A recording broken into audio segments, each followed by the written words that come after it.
tingkatkan. Saya meyakini Presiden Joko Widodo melakukan intervensi terhadap Mahkamah Konstitusi.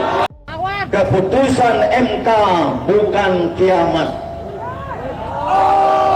Keputusan MK bukan kiamat. Walaupun para hakim konstitusi akan diminta pertanggungjawaban oleh Allah Subhanahu wa taala yang merupakan Ahkamul Hakimin. Bahwa pemohon hanya mengajukan bukti berupa berita maupun video yang bersumber dari media online tanpa diikuti oleh dukungan saksi ataupun ahli untuk menguatkan dalil-dalil yang diajukan pemohon. Terhadap berita maupun video online tersebut, setelah mahkamah mencermati lebih lanjut apa yang menjadi substansi dari pemberitaannya, tidak ada hal yang menunjukkan secara spesifik atau nyata bagaimana, kapan, di mana, serta kepada siapakah ketidaknetralan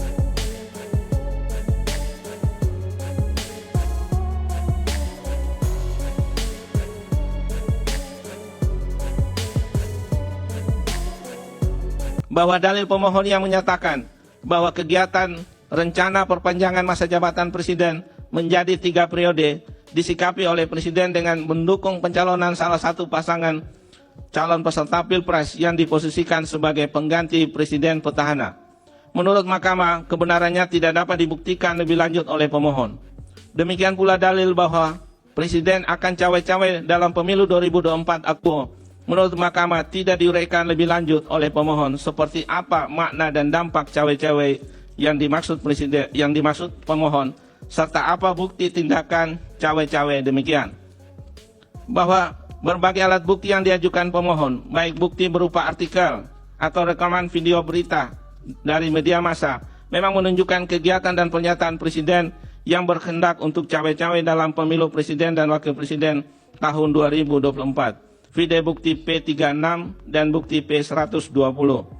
Namun pernyataan demikian menurut mahkamah tanpa bukti kuat dalam persidangan dan tidak dapat begitu saja ditafsirkan sebagai kehendak untuk ikut campur dalam penyelenggaraan pemilu presiden dan wakil presiden tahun 2024 dengan menggunakan cara-cara di luar hukum dan di luar konstitusi.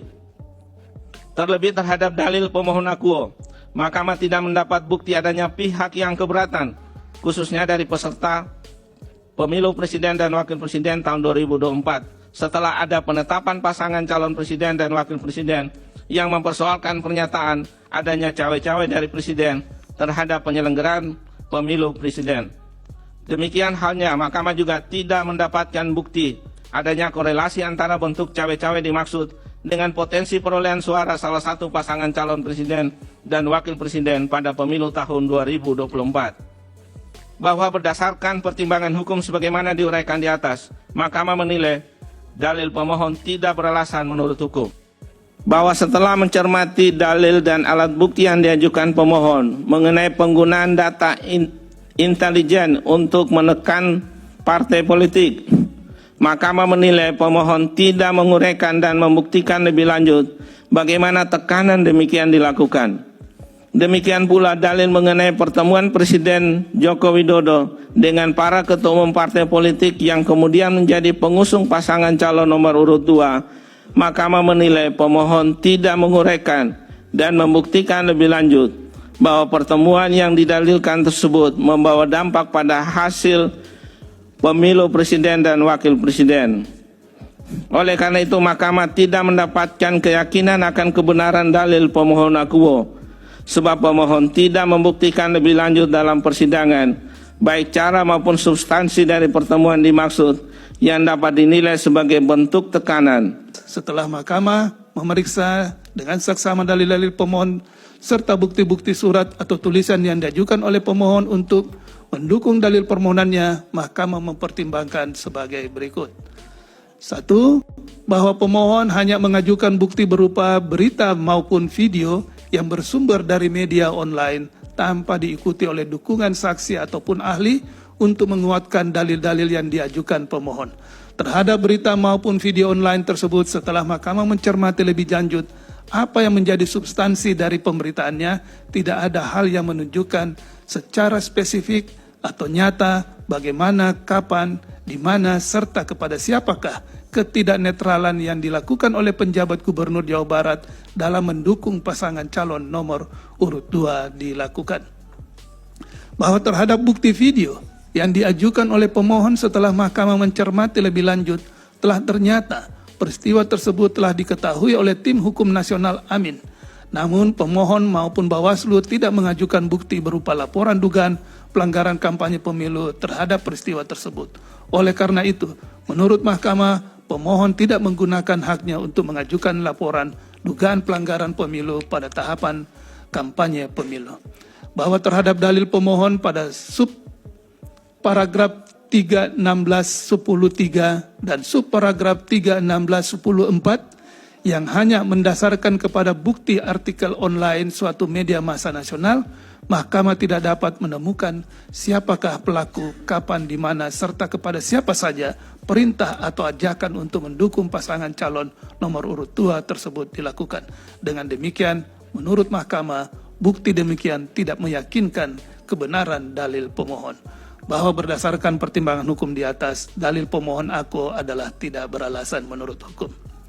Menimbang bahwa pemohon mendalilkan terdapat keterlibatan aparat negara pada pemilu tahun 2024, padahal Undang-Undang Pemilu telah secara tegas melarang pelibatan aparat negara dalam pemilu dan seterusnya dianggap diucapkan.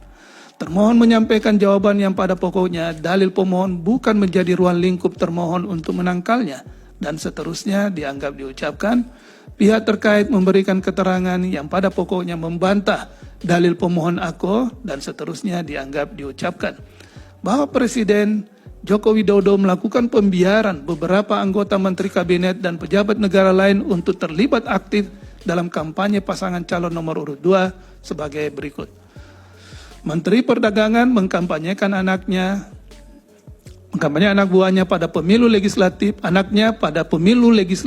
dalam kunjungan kerja ke Pasar Klender, Jakarta Timur, dan seterusnya dianggap diucapkan.